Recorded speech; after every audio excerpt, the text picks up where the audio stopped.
ஸ்லீவோட டிசைன் பாருங்கள். நம்மளுக்கு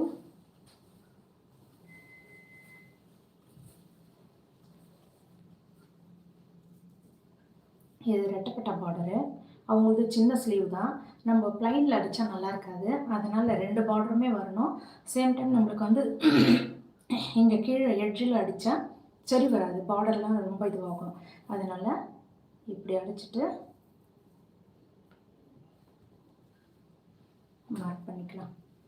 இதோட அளவு, அதோட எம்ப்ராய்டரியோட அளவை நம்ம மடித்து இந்த அளவுக்கு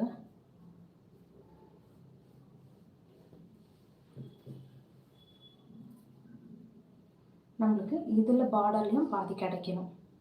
ஏன்னா அந்த பொண்ணு சின்ன கை தான். அதனால் அந்த கையிலேயே இப்போ இந்த டிசைனுக்காக கை கொஞ்சம் எக்ஸ்டெண்ட் பண்ணால் தான் நல்லாயிருக்கும்னு சொல்லியிருக்கேன். அதனால் ஓகேக்கா வச்சுருங்க அப்படின்னு இருக்காங்க. நம்ம வந்து இந்த கையை